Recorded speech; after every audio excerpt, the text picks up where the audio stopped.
बिस्मिल्लाहिर्रहमानिर्रहीम। आज हम बात करते हैं CPR के बारे में कि किस तरह हम CPR को एक सिस्टमिक अप्रोच कर सकते हैं, जिसको कॉमनली CPR एल्गोरिदम कहते हैं। CPR का मतलब है कार्डियोपल्मोनरी रिससिटेशन।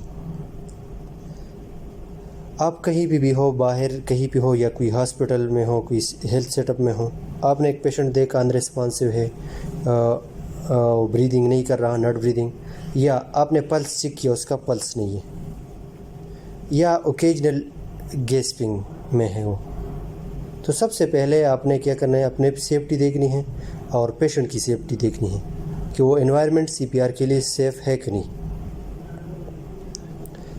आपने इस सेफ्टी देखी, फिर असिस्ट किया ये पल्स, ब्रीदिंग या अनरिस्पॉन्सिवनेस, ठीक है। अब ये क्राइटेरिया पे उतर रहा है पेशेंट, पल्स नहीं है, परस करे हम ये चेक करते हैं पल्स नहीं है पेशेंट का।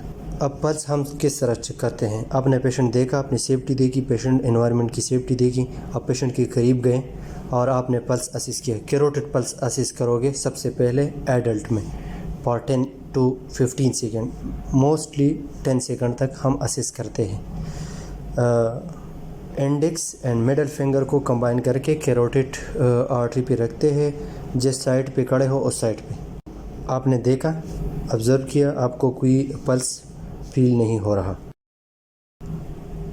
तो हमने क्या करना है, एब्रप्ट इमीडिएटली CPR स्टार्ट करना है। CPR और साथ में हमने रिससिटेशन टीम कॉल करनी है, जैसा कि हमारे पाकिस्तान में 1112 टीम है, उसको कॉल करना है, या अगर हॉस्पिटल में हो तो कोड ब्लू अनाउंस करना है, तो टीम खुद बहुत पहुंच जाएगी।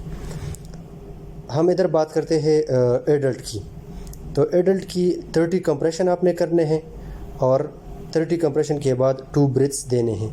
हॉस्पिटल सेटअप में हॉस्पिटल साइड पे एम्बोबैगिंग होती है, तो आपने 2 दफ़ा एम्बोबैग को प्रेस करना है। CPR विदाउट एनी इंटरप्शन, वो जारी रखते हुए आपने डिफिब्रिलेटर अटैच करना है।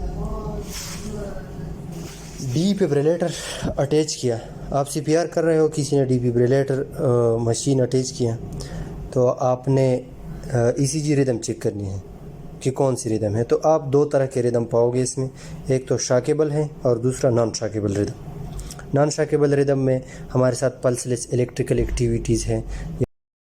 पल्सलेस इलेक्ट्रिकल एक्टिविटीज़ में कोई भी रिदम हो सकता है। आप पेशेंट के पल्स असिस्ट करते हो, पल्स फील नहीं होता, या एसिस्टली है।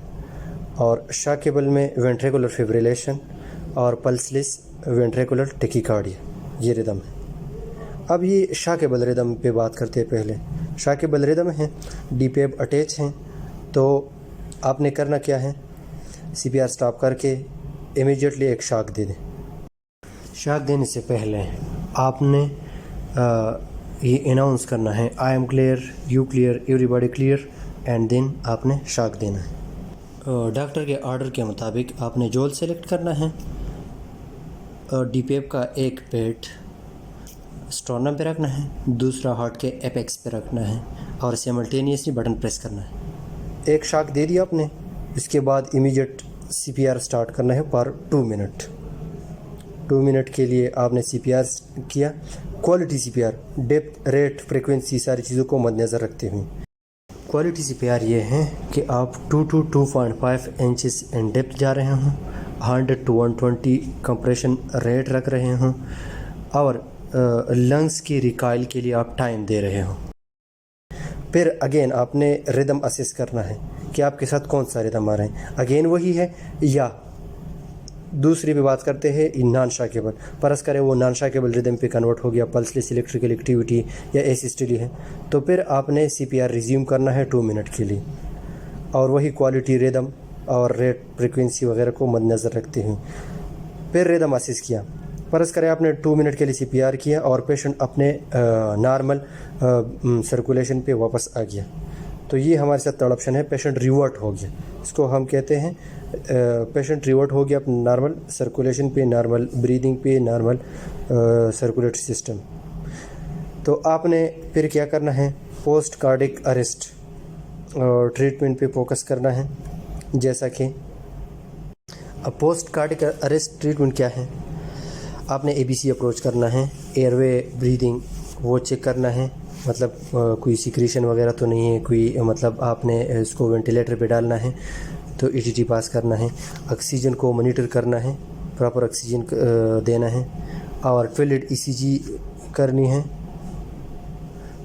اور ساتھ میں آپ نے جو پری ڈسپوزنگ کاز جس کی وجہ سے یہ کارڈک اریسٹ میں گیا تھا پیشنٹ، وہ دیکھنا ہے کہ کس وجہ سے گیا ہے۔ وہ کازز جو کہ ریورسیبل ہیں اس میں ہے ہمارے ساتھ 5H سے شروع ہوتے ہیں اور 5 کازز T سے شروع ہوتے ہیں، اس پہ تھوڑا سا بات کرتے ہیں۔ ہائپوکسیا، آکسیجن لو ہو گئے، اس سے بھی کارڈک اریسٹ میں جا سکتا ہے، ہائپوتھرمیا کی وجہ سے بھی ہو سکتا ہے یہ، تو یہ چیزیں آپ نے ڈیل کرنی ہے ساتھ میں، یا ہائپوولیمیا ہو گیا، اس کی وجہ سے بھی اریسٹ میں جا سکتا ہے، اور ہائپو یا ہائپر کیلیمیا اس کی وجہ سے بھی، تو آپ نے ان چیزوں کو بھی ساتھ میں دیکھنا ہے۔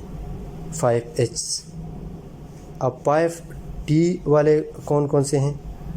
تھرمبوسس ہو سکتا ہے، پلمونری تھرمبوسس اینڈ کرونری تھرمبوسس، ٹیمپونیٹ، کارڈک ٹیمپونیٹ جو ہے ہمارے ساتھ، اور ٹاکزن، کوئی ٹاکزن وغیرہ لیے اس کی وجہ سے بھی ہو سکتا ہے، اور اس کے علاوہ ٹینشن نیوموتھورکس، اس کی وجہ سے بھی پیشنٹ اریسٹ میں جا سکتا ہے، تو آپ نے یہ چیزیں اکارڈنگلی ڈیل کرنی ہے۔